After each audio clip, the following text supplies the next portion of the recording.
bendiga, mis amados hermanos. Muy buenas noches. Este lunes 17 de agosto, hermanos. Acuérdense que estamos ya el día lunes 17 de agosto del 2020, hermanos. Y bueno, acuérdense que estamos en un nuevo estudio, hermanos, titulado Andemos en el Espíritu, basado en Gálatas 5 del 22 al 25. Y bueno, continuando con esta serie, el día de hoy vamos a hablar del gozo, hermanos. La Biblia nos dice que andemos en gozo. Y así es como hemos titulado esta segunda reflexión de esta serie, Andemos en el Espíritu. Vamos a orar, hermanos, oremos. Padre Santo, gracias te doy por la gran bendición que nos permites después de tantas bendiciones y tantas cosas que hemos hecho a lo largo de este día. Padre bendito, te ruego que bendigas nuestra reunión de esta noche, la reflexión de esta noche. Gracias, mi Dios, porque tenemos una palabra y reconocemos que no solo de pan vive el hombre, sino de toda palabra que sale de tu boca. Háblanos, Padre, a través de las Escrituras, y que tu Espíritu Santo nos guíe, mi Dios, y mi vida solo sea un instrumento de gracia en tus manos. En el nombre de Jesús. Amén.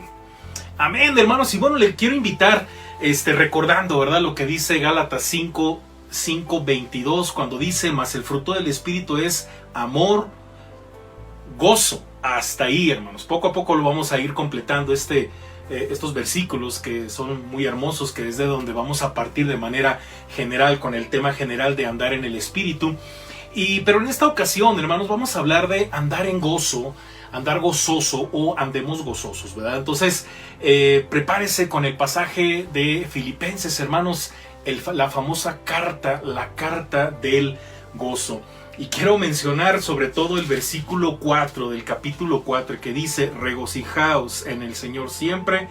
Otra vez digo, regocijaos. Fíjese que en el libro de Nehemías, hermanos, capítulo 8, usted ha de recordar esta reflexión que en su momento hacíamos ya hace ya bastante tiempo, hermanos. Y cuando llegamos al capítulo 8 de Nehemías, bueno, vemos el gran plan de Dios, hermanos, que es llevar a su pueblo a un punto que es importante, que es el momento en el que la palabra de Dios es expuesta por el profeta, por el sacerdote Esdras, ¿verdad?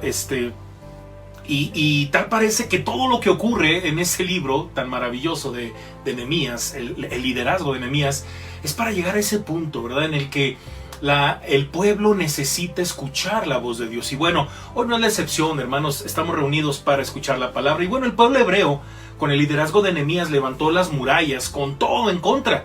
Todo estaba listo para que el pueblo se reuniera como un solo hombre y escuchara por medio de Esdras. Fíjese bien, la lectura del libro de la ley de Moisés. Al abrir el libro, dice el versículo 5 de este capítulo 8, si quiere usted checarlo ahí en su Biblia, ¿verdad? Dice que todo el pueblo estuvo atento, hermanos, atento. Pero me encanta otras traducciones como la Nueva Versión Internacional, Dios habla hoy, Biblia de las Américas, ¿verdad? Que dicen que cuando Esdras abrió el libro, sobre todo en este pasaje que le estoy leyendo, todos se pusieron de pie y así escucharon por un promedio de 6 o 7 horas. Imagínense nada más, 6-7 horas de pie. Pero dice que estaban atentos.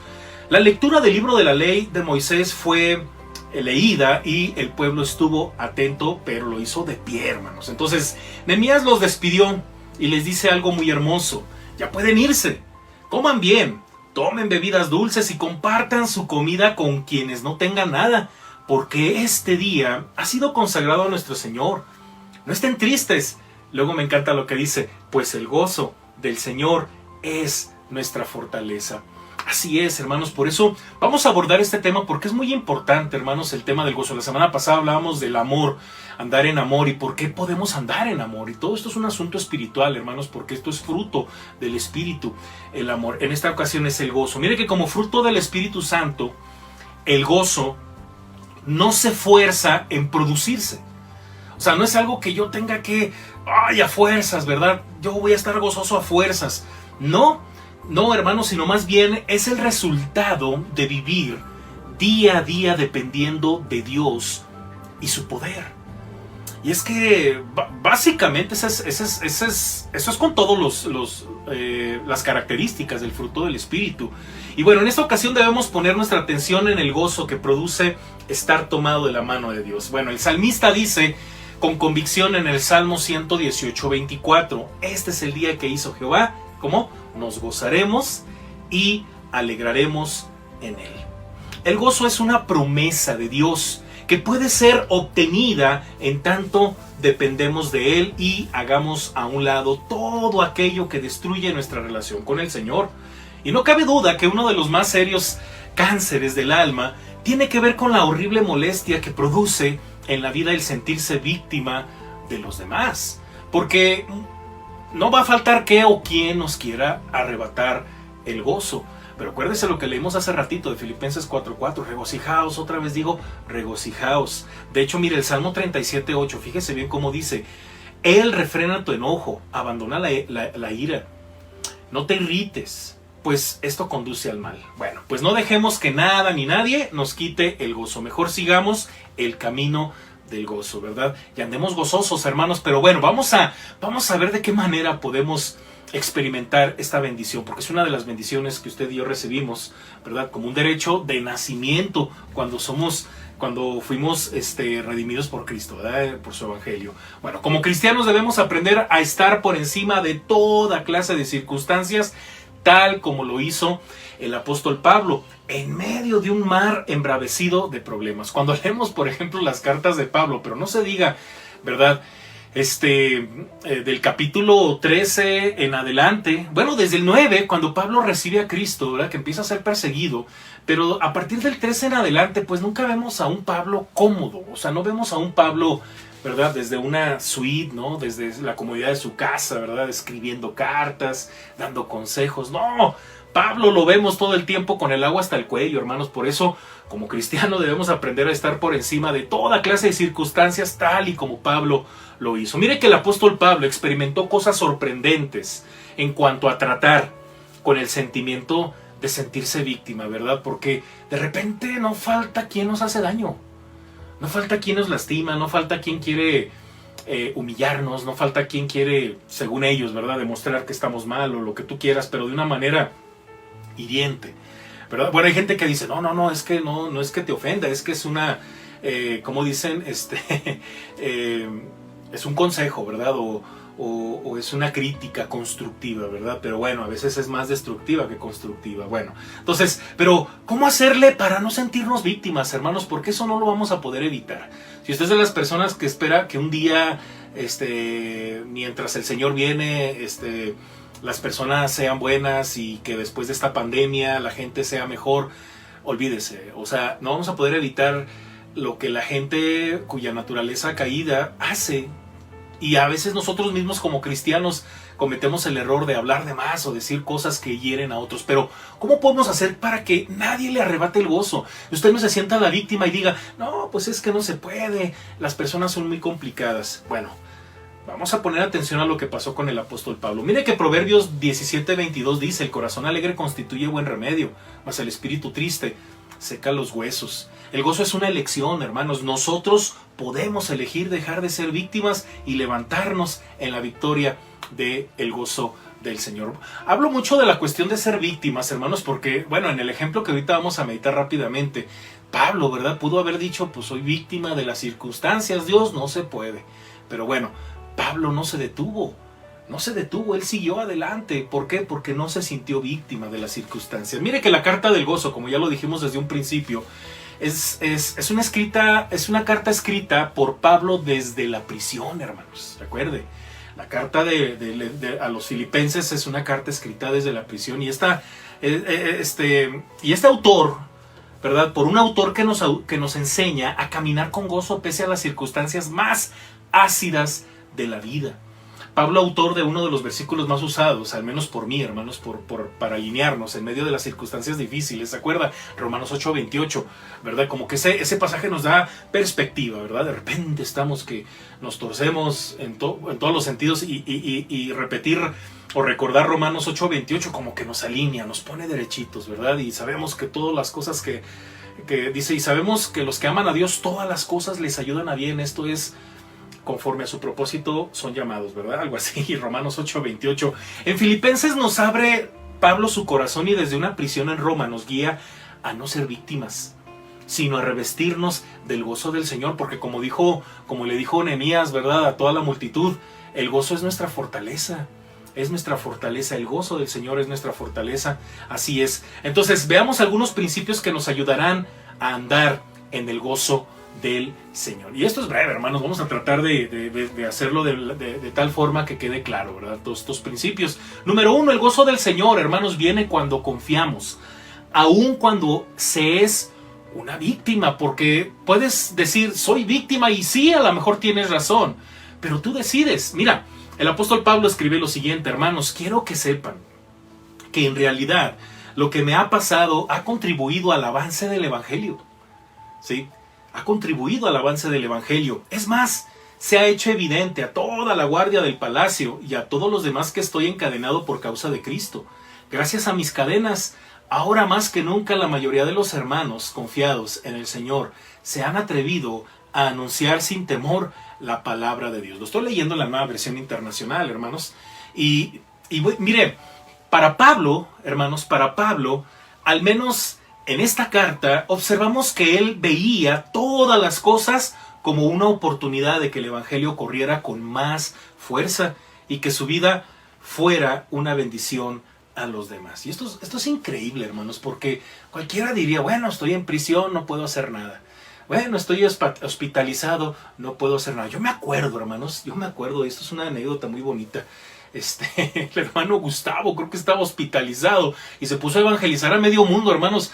Oiga, así es, hermanos, en la iglesia, hermanos, yo conozco hermanos maravillosos que tienen situaciones, circunstancias muy, muy delicadas, sobre todo de salud, hermanos, pero es increíble el gozo que tienen. Pues sí, hermanos, de repente que les duele un huesito, que les duele la espalda, que les duele lo que sé yo, pero hermanos, tienen una fe impresionante. Y yo me siento bendecido por eso, ¿verdad? Como le digo, hermano Gustavo, la hermana Vicky, ¿verdad?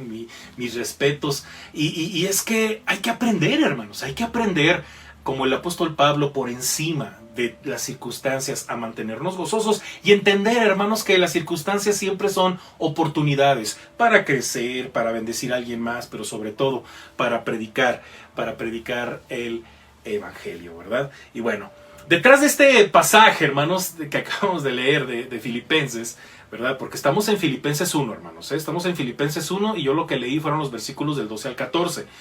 Mire, detrás de este pasaje vemos a un hombre de Dios que, a pesar de tener muchas cosas en contra, estando prisionero, lejos de la familia y amigos, acusado injustamente, escribe estas palabras a sus amigos de Filipos.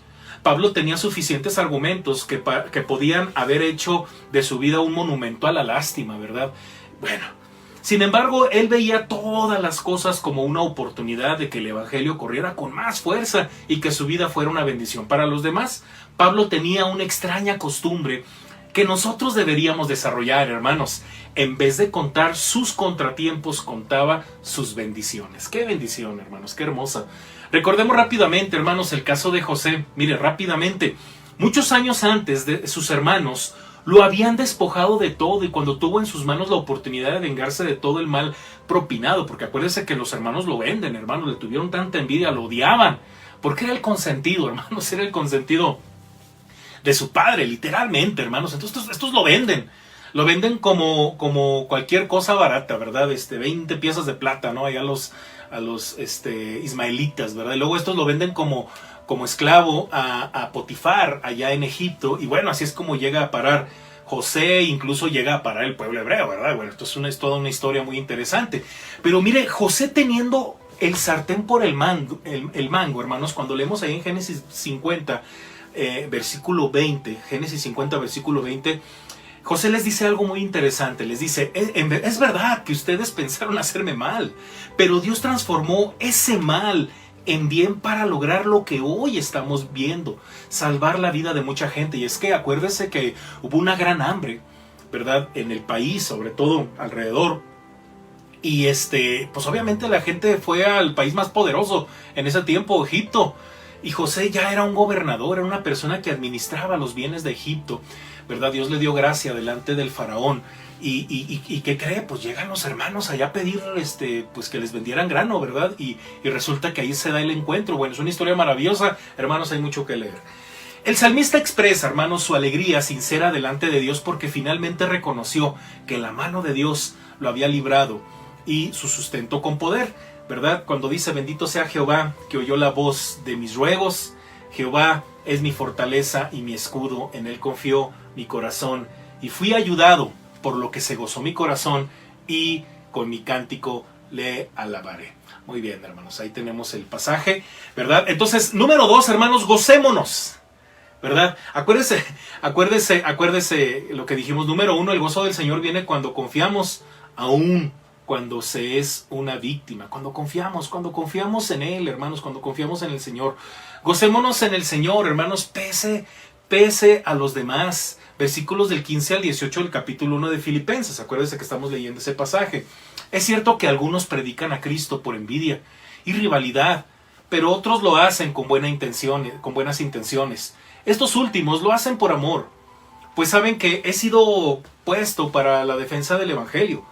Aquellos predican a Cristo por ambición personal y no por motivos puros, creyendo que así van a aumentar las angustias que sufro en mi prisión. ¿Qué importa? Al fin y al cabo, y sea como sea, con motivos falsos o sinceros, se predica a Cristo.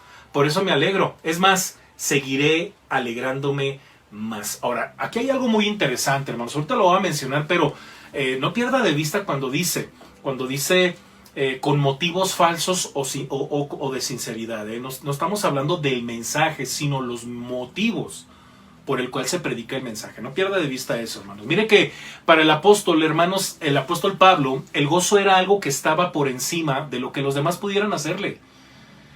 Porque hay gente, hermanos, que está, pues sufre por uno, ¿verdad? Y como que hay personas, ¿verdad?, que están esperando el momento para decirle a alguien supuestamente sus verdades, ¿verdad? Y muchas veces la otra persona está bien contenta, está tranquila, ¿verdad? Y a lo mejor sí, le arrebatan eso en un momento, pero si la otra persona decide, pues, no poner atención a esas críticas, hermanos, las otras personas, pues, siguen sufriendo por ellos, por la otra persona. Y yo, como siempre he dicho, hermanos, son los pecados de los demás. Las críticas, las burlas de los demás son los pecados de los demás, no tienen por qué ser míos, ¿verdad? Entonces Pablo dice, bueno, pues sí, hay quienes predican el evangelio con motivos erróneos, pero también hay quienes lo hacen con amor. Pero sea cual sea el motivo, ¿verdad?, Cristo es predicado. Entonces Pablo tiene un filtro por dentro muy establecido, ¿verdad?, que básicamente no se ocupa de las críticas personales. Él está centrado en algo, está centrado en el Evangelio. Pablo tenía la posibilidad de ser destruido, hermanos, pero no lo fue, y no por falta de candidatos para destruirlo. No faltaba quien lo quería matar. Lo que Pablo hacía era simple, no se ponía como el foco de atención, como el protagonista de todo, ¿verdad? ¡Ay, el super predicador! El día que lo bajan del púlpito, pues hasta se deprime, ¿no? No, pues simple y sencillamente, mire, cuando somos llamados a predicar en un púlpito, en un templo, como debajo de un árbol, como en el radio, como en las redes sociales. Si el Señor te llamó, pues no hay nada quien te detenga. No, pues que no te lo vamos a permitir. Bueno, pues lo voy a hacer porque voy a obedecer al Señor, ¿verdad? Pero bueno, Pablo así era, porque Pablo decía, bueno, finalmente no me están hiriendo. ¿Se acuerda cuando menospreciaron a Samuel? ¿Se acuerda que cuando empieza esta era de los reyes, uno de los argumentos era que él era viejo y que ellos querían un rey como las demás naciones? Y esto es bien interesante, hermanos, porque resulta que Samuel va y se queja con Dios.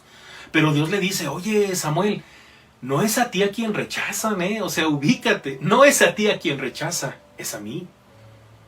Entonces, esto es un punto muy importante, hermanos, porque de repente con lo que hacemos, y no falta quien nos quiere meter el pie, ¿verdad? Eso siempre va a pasar. Enfóquese como Pablo. O sea, Pablo se enfocaba, el apóstol simple y sencillamente se enfocó en la tarea de que el evangelio fuese proclamado. Esa era su pasión más grande.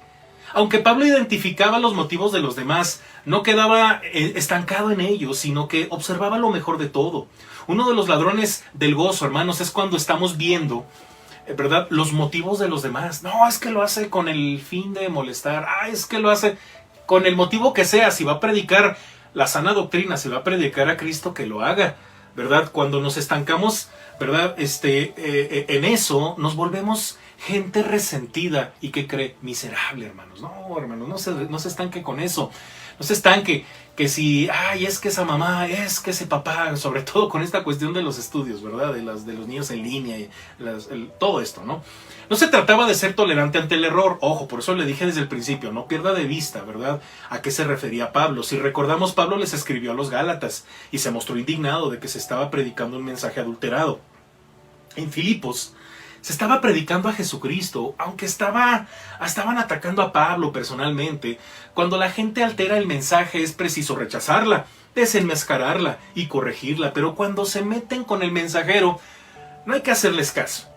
No vale la pena, al contrario, hay que desgastar nuestra vida en algo de mayor valor y significado. Usted se va a ahorrar muchos problemas emocionales y de salud, si es posible, ¿verdad?, cuando usted no se enfoca en las críticas de los demás, sobre todo cuando son destructivas, ¿verdad? Cuando son constructivas, ponga atención, pero cuando es con el afán de destruirlo, cuando hay malas intenciones, adelante, usted haga lo que tenga que hacer.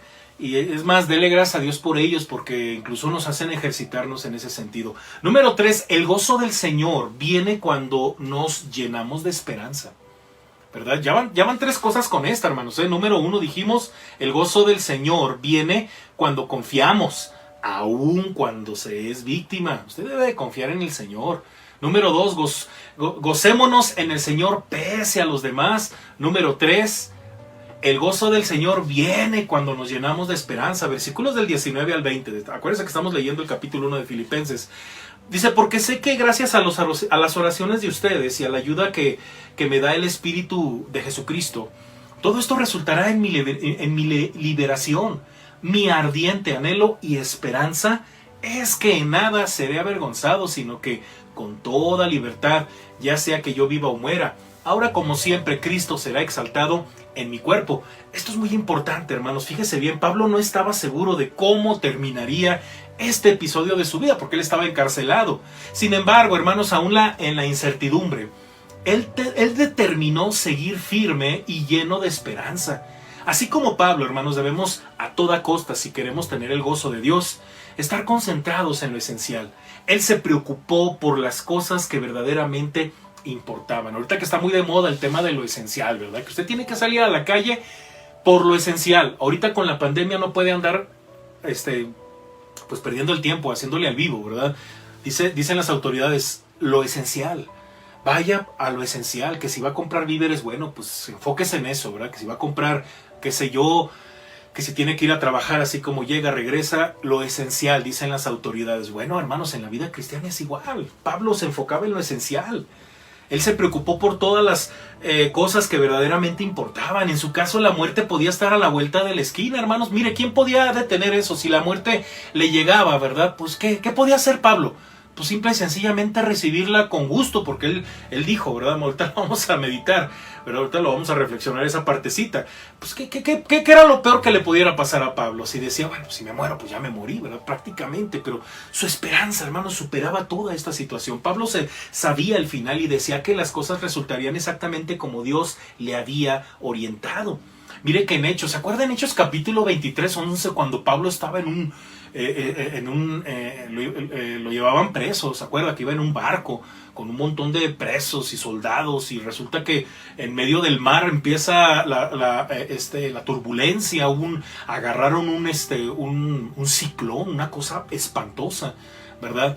Y resulta que pues todos pensaban que se iban a morir. Esto estaba terriblemente, era inminente en el pensamiento de todos, que todos iban a morir.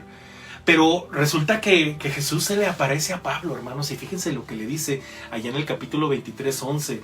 A la noche siguiente se le presentó el Señor y le dijo, ten ánimo, Pablo, pues como has testificado de mí en Jerusalén, así es necesario que testifiques también en Roma.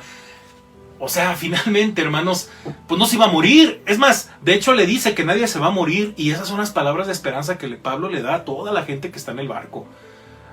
Ahí, bueno, en alguna ocasión predicábamos de eso. Es maravilloso ese mensaje, hermanos.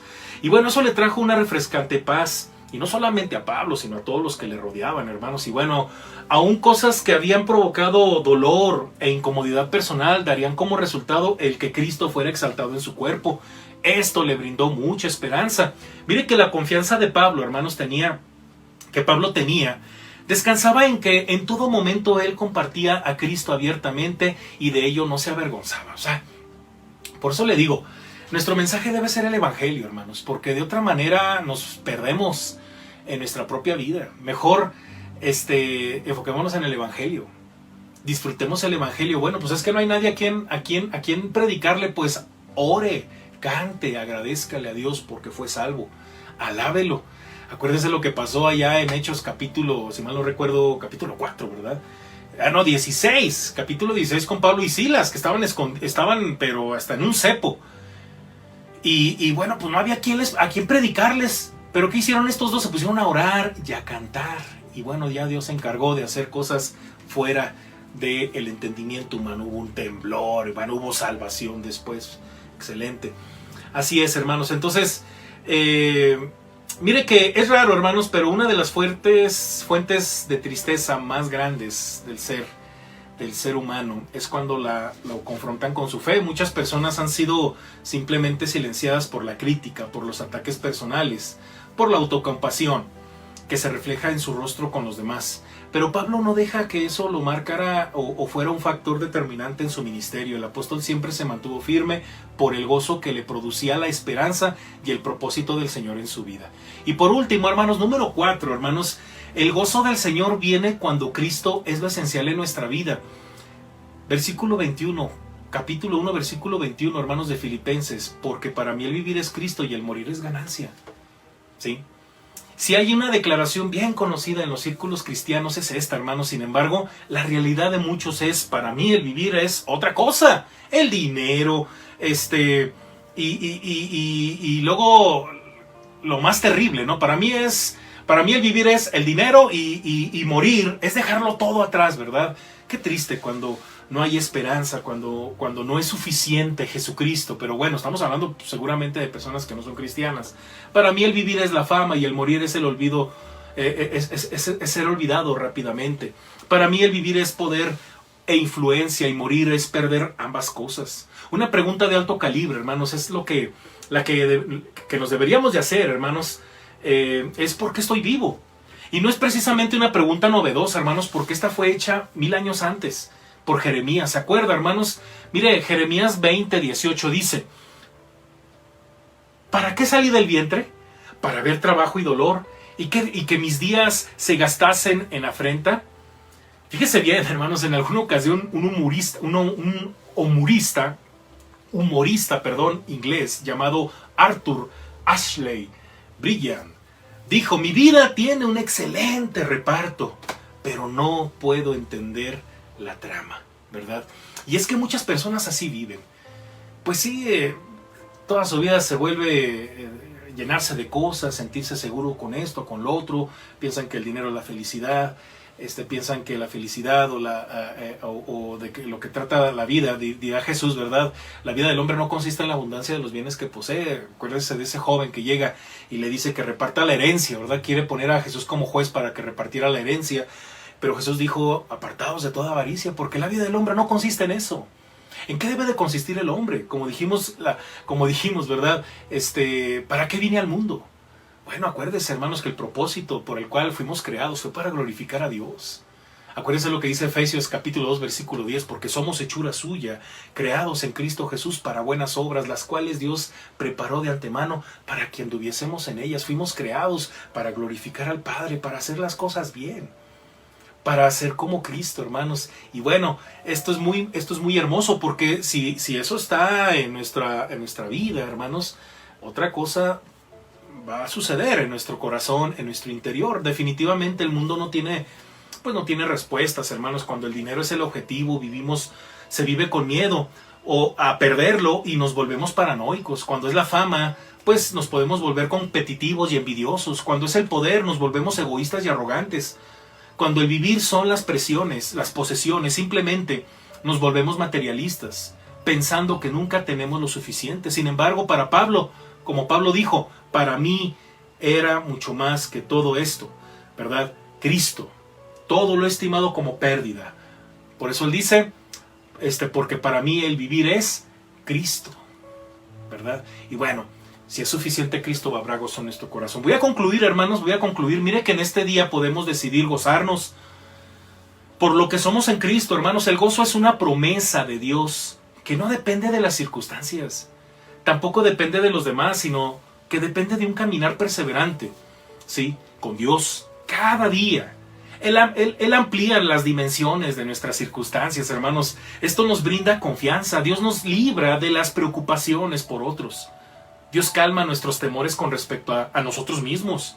Dios nos muestra que Él es lo verdaderamente esencial en nuestra vida. Cuando creemos a esto, vivimos con esta confianza en Él. La realidad del gozo, hermanos, está presente y nada puede disuadirla. Entonces, hermano, yo le invito a que usted y yo andemos en gozo, hermanos, en estos tiempos tan difíciles. En estos tiempos en los que la gente está dicen en mi tierra, de mírame y no me toques. La gente está muy sensible, la gente está molesta, está cansada. Pero nosotros, hermanos, sabemos que hay más que todo esto. Tenemos a Cristo en nuestra vida, tenemos la presencia de nuestro Dios, tenemos su palabra, tenemos el recurso de la oración. Lo tengo a usted. Usted me tiene a mí, somos la iglesia, hermanos, si nos echamos porras, nos levantamos, oramos unos por otros. Y bueno, hermanos, quizá esto va a terminar un día.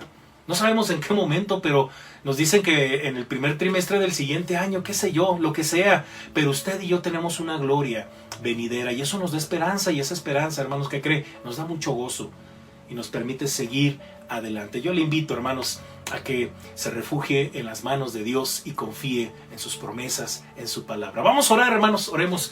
Padre Santo, gracias por esta reflexión, mi Dios, porque a luz de tu palabra, en tu palabra tú nos invitas, nos ordenas, mi Dios, que andemos en gozo. Andar en el Espíritu es andar en gozo y queremos vivir así, Padre, para de esa forma honrarte, glorificarte, mi Dios, y tener la mente clara, plena, recordando a cada instante esa gloria venidera que tenemos en Cristo, Padre bendito. Gracias por lo que somos en Cristo, gracias porque estamos delante de ti por medio del sacrificio de nuestro Señor Jesucristo. Gracias por tu presencia en nuestra vida, gracias por tu iglesia, por la palabra, por la oración. Gracias por todo lo que tenemos y también, Padre, por lo que no tenemos. Porque estamos en tus manos y eso nos da gozo, eso es más que suficiente. Ayúdanos, Padre, en el día a día, con todo lo que implica el día, con todas las responsabilidades que tenemos, Padre, a siempre mantener el gozo en ti, Padre bendito, porque como dice tu palabra y como dijo Nehemías, el gozo en el Señor es nuestra fortaleza. Padre eterno, en todo tú siempre seas glorificado y exaltado en el nombre de Jesús. Amén. Amén, mis queridos hermanos. Dios me les bendiga, hermanos. Pues no deje de diezmar, no deje de ofrendar, no deje de conectarse, no deje de estudiar la palabra. El día de mañana, acuérdese que empezamos con la carta de Judas, hermanos, el apóstol Judas. Mire que es una carta muy bonita. Yo le invito a que lea también ahí en su casa si tiene algún comentario, repase en diferentes versiones, ¿verdad? Esta carta muy hermosa, muy bonita.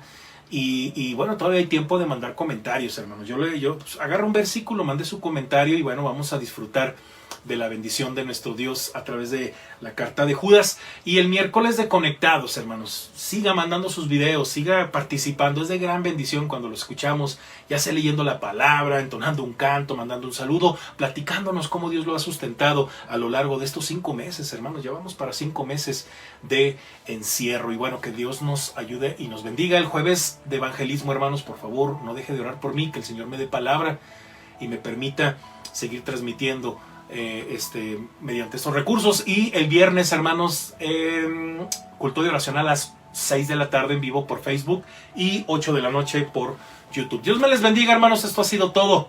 Que descanse, meditemos en la palabra de nuestro Dios. Hasta la próxima, hermanos. Bye.